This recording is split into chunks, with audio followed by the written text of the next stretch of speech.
Hello बच्चों, कैसे हैं आप सभी। चलिए इस वीडियो में हम समझेंगे क्लास 8 की वर्कशीट नंबर 22। डेट है आज की 4 अक्टूबर 2021 और आज का सब्जेक्ट है इंग्लिश। और इस वर्कशीट में हम पढ़ने वाले हैं वर्ब के बारे में। तो चलिए शुरू करते हैं। फर्स्टली डेफिनेशन हम देखते हैं। Verbs are doing words. The verb represents the action और the state of the thing, जिसको हिंदी में हम कहते हैं क्रिया, यानी वर्ब डूइंग वर्ड्स होते हैं, यानी एक ऐसे वर्ड जिससे पता चलता है कि कुछ काम हो रहा है, कोई एक्शन हो रहा है। ठीक है, तो उसको हम कहेंगे डूइंग वर्ड्स और वर्ब। एग्जाम्पल वर्ब्स के हैं जैसे सीमा टीचर्स मैथ्स, तो टीचर्स मतलब वो पढ़ा रही हैं। डोरा is writing a novel about forest life, writing लिखा जा रहा है कुछ, तो लिखना एक वर्ब है। नेक्स्ट है you go to the park every day, आप रोज़ पार्क जाते हैं, तो गो यहाँ पे जाना एक वर्ब है। नेक्स्ट है टाइप्स ऑफ वर्ब्स, यानी वर्ब की कौन कौन सी टाइप्स होती हैं, तो कई सारी टाइप्स होती हैं। Verb such as am, is, are, was, were, do, did, have etcetera are used with other ordinary और main verbs to form sentences. जैसे कि अभी हम हेल्पिंग वर्ब के बारे में पढ़ रहे हैं। एक्चुअली वर्ब कई तरह के होते हैं। तो फर्स्ट है इसका हेल्पिंग वर्ब, जैसे Anu is not playing with me, तो इज़ यहाँ पे हेल्पिंग वर्ब है। They have worked for an hour, तो हैव यहाँ पे एक हेल्पिंग वर्ब है। ठीक है, यानी ये एक ऐसे वर्ब हैं जो मेन वर्ब के साथ यूज़ किए जाते हैं। एंड नेक्स्ट है मेन वर्ब, तो main verb all the verbs which express action are the main verbs, यानी जो एक्चुअल एक्शन क्या हो रहा है वो बताने वाले वर्ड्स को हम कहते हैं मेन वर्ब। जैसे प्ले खेलना, रीड पढ़ना, राइट लिखना, वॉच देखना, शो दिखाना, कुक पकाना, स्टार्ट शुरू करना, स्लीप सोना, रन दौड़ना, क्राई चिल्लाना, वीप रोना, स्माइल हंसना, लाफ हंसना, गो जाना, वॉक चलना, कम आना। तो इन सब से पता चल रहा है कि एक्चुअली में हो क्या रहा है, तो इनको हम कहते हैं मेन वर्ब्स। ठीक है, अब यहाँ पे हमें दे रखे हैं the 3 forms of the verbs are present tense, जिसको हम फर्स्ट फॉर्म कहते हैं, पास्ट टेंस जिसको हम सेकेंड फॉर्म कहते हैं, एंड थर्ड है पास्ट पार्टिसिपल जिसको हम थर्ड फॉर्म कहते हैं। ठीक है, तो इन कुछ वर्ब्स की हम देखेंगे तीनों forms, first form, second form and third form. Add added added, bore bored bored, call called called, इन सब में लास्ट में बस ईडी ऐड हो रहा है, आप इस चीज़ का ध्यान दें। Prepare prepared prepared, cancel cancelled cancelled, अब इसमें ईडी तो ऐड हुआ है, साथ में ये जो एल है वो डबल हो गया है। तो कुछ कुछ में ऐसा होता है कि लास्ट वाला जो लेटर है वो डबल हो जाता है। वॉक वॉक्ड वॉक्ड, तो इन सब में तो जनरली सिर्फ इतना चेंज आया है कि ई डी लास्ट में ऐड कर दिया है। पर कुछ ऐसी भी हैं वर्ब्स जिनके फॉर्म चेंज होने के साथ साथ उनकी स्पेलिंग चेंज होती है, जैसे keep kept kept, leave left left, be का वॉज या वर्ड दोनों में से कुछ भी हो सकता है, and been, begin began begun, do did done, go went gone, go का क्या हो जाता है go, then went and last में हो जाता है गॉन। तो इस तरीके से जो हम सेकंड या थर्ड फॉर्म बनाते हैं, कुछ ऐसे वर्ब्स होते हैं जिनमें ईडी ऐड हो जाती हैं और कुछ ऐसे वर्ब्स होते हैं जो बिल्कुल अपना फॉर्म ही चेंज कर लेते हैं। ठीक है, अब इसके बेसिस पे हमें यहाँ पे दे रखा है past tense. The simple past tense is used to express an action completed in the past. तो पास्ट टेंस जो होता है वो दिखाता है कि कोई ऐसा चीज़ जो हो चुकी है, कंप्लीट हो चुकी है, उस चीज़ को एक्सप्रेस करने वाले सेंटेंस को कहेंगे हम पास्ट सेंटेंस। ठीक है, इनकी स्ट्रक्चर्स कैसी होती हैं। अगर अफर्मेटिव सेंटेंस है, नॉर्मल सेंटेंस है मतलब, तो उसमें सब्जेक्ट सबसे पहले आएगा, मतलब नाउन या प्रोनाउन, फिर आएगा वर्ब जिसकी सेकेंड फॉर्म यहाँ यूज़ करेंगे, और फिर लास्ट में है ऑब्जेक्ट।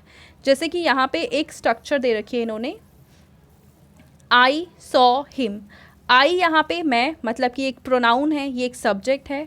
सॉ मतलब देखना, ये वर्ब की सेकंड फॉर्म है, सी की सेकंड फॉर्म है, और हिम यहाँ पे एक ऑब्जेक्ट है। ठीक है, आई सॉ हिम, मैंने उन्हें देखा। ठीक है, अब ये तो अफर्मेटिव सेंटेंस थे यानी नॉर्मल सेंटेंस। अगर नेगेटिव सेंटेंसेस हमें दे रखे हैं तब हम क्या करेंगे, अगेन स्ट्रक्चर में बस थोड़ा सा चेंज आएगा। इस सब्जेक्ट की जगह सब्जेक्ट ही रहेगा, ऑब्जेक्ट की जगह ऑब्जेक्ट ही रहेगा, पर वर्ब की सेकंड फॉर्म की जगह वर्ब की फर्स्ट फॉर्म हो जाएगी और साथ में उसके पहले यानी वर्ब के पहले डिड नॉट ऐड हो जाएगा। ठीक है, जैसे इसी को अगर हमें नेगेटिव में लिखना है तो हम लिखेंगे आई डिड नॉट, सॉ की जगह आएगा see, I did not see him.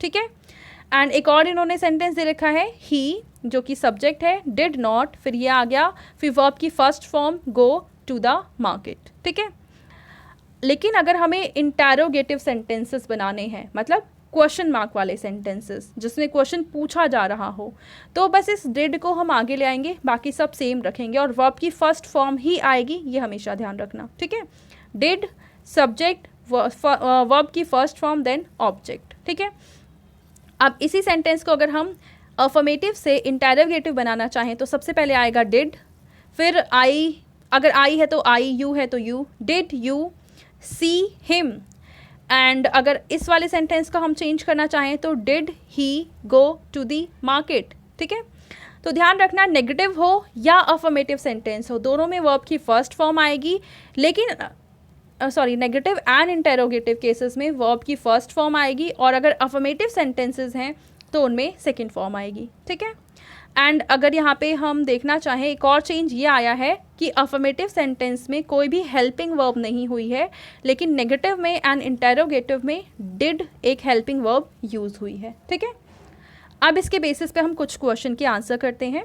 Question number 1 है I dash your father yesterday. तो ये अफर्मेटिव सेंटेंस है क्योंकि यहाँ पे ना नॉट यूज़ हुआ है ना ये क्वेश्चन वाला सेंटेंस है, तो इसमें सी की जगह इसका सेकेंड फॉर्म आएगा saw, SAW, I saw your father yesterday, मैंने आपके पिताजी को कल देखा था। सेकेंड है ही dash nothing about your plans. तो से का अगेन ये अफर्मेटिव है, तो से का सेकेंड फॉर्म आएगा जो कि आ जाएगा said, SAID। He said nothing about your plans, उसने आपके प्लान के बारे में कुछ नहीं बताया। थर्ड है सुरेश बेस्ट डैश हिंदी। अब देखो यहाँ पे नॉट यूज़ हुआ है, इसका मतलब हमें नेगेटिव सेंटेंस बनाना है। नेगेटिव सेंटेंस बनाना है तो यानी यहाँ पे आना चाहिए डिड नॉट, और टीच की फर्स्ट फॉर्म ही आएगी, तो ये ऐसे ही रहेगा, हम फॉर्म चेंज नहीं करेंगे। तो यहाँ पे आ जाएगा डिड नॉट टीच। ठीक है, एंड फोर्थ है we dash in the morning. अब यहाँ पे ये फिर से अफर्मेटिव सेंटेंस है, नॉट नहीं यूज़ हुआ है, तो स्टार्ट की सेकेंड फॉर्म आएगी स्टार्टेड। ठीक है, स्टार्टेड, बस लास्ट में ईडी लगा देंगे। नेक्स्ट है इसका fifth point, I dash not understand a word. Not है यानी हमें नेगेटिव सेंटेंस बनाना है। नेगेटिव सेंटेंस बनाना है तो पहले आएगा डिड, आई डिड, फिर आ जाएगा नॉट, क्या दिक्कत क्या हो रही है, आई डिड नॉट, एंड अंडरस्टैंड की जगह अंडरस्टैंड ही रहेगा, उसको हम चेंज नहीं कर सकते हैं क्योंकि नेगेटिव सेंटेंस में फर्स्ट फॉर्म ही आती है। ठीक है बच्चों, ठीक है, तो फिफ्थ में आप लिखेंगे did not understand. Then sixth है Sushil dash to the movies with his friends. अब यहाँ पे भी हमें सिंपल सेंटेंस बनाना है, अफर्मेटिव सेंटेंस बनाना है, तो गो की सेकेंड फॉर्म आएगी जो कि होती है went. Sushil went to the movies with his friends. Seventh again यहाँ पे नॉट यूज़ नहीं हुआ है, क्वेश्चन वाला भी नहीं है, इसका मतलब ये फिर से अफर्मेटिव है, तो ऑर्डर की सेकेंड फॉर्म आएगी ऑर्डर्ड। ठीक है, शी ऑर्डर्ड अ पिज़्ज़ा, उसने एक पिज़्ज़ा ऑर्डर किया। एंड अगर हम एट्थ वाली स्ट्रक्चर को देखें तो यहाँ पे पहले ब्लैंक है, फिर यू है और यहाँ पे क्वेश्चन मार्क लगा हुआ है, इसका मतलब ये अफर्मेटिव सेंटेंस है, और अफर्मेटिव सेंटेंस के लिए सबसे पहले यूज़ होगा डिड। क्या यूज़ होगा, डिड यू, और वेट का यहाँ पे फर्स्ट फॉर्म ही यूज़ होगा तो वेट ही आ जाएगा। ठीक है, did you wait for him for 2 hours, तो ये आ जाएगा कंप्लीट सेंटेंस कि क्या आपने उनके लिए 2 घंटे तक वेट किया था। तो बच्चों ये थी आज की हमारी इंग्लिश की वर्कशीट एंड आई होप आपको समझ में आ चुकी होगी ये वर्कशीट। एंड इन केस अगर कोई डाउट है, कोई आपको कुछ प्रॉब्लम लगती है इस वर्कशीट में, तो नीचे कमेंट सेक्शन में जाके आप मुझे पूछ सकते हैं या बता सकते हैं। एंड अगर आपको ये वीडियो पसंद आई है तो इसको लाइक करें, अपने फ्रेंड्स के साथ शेयर करें और इस चैनल को सब्सक्राइब कर लें। Thank you.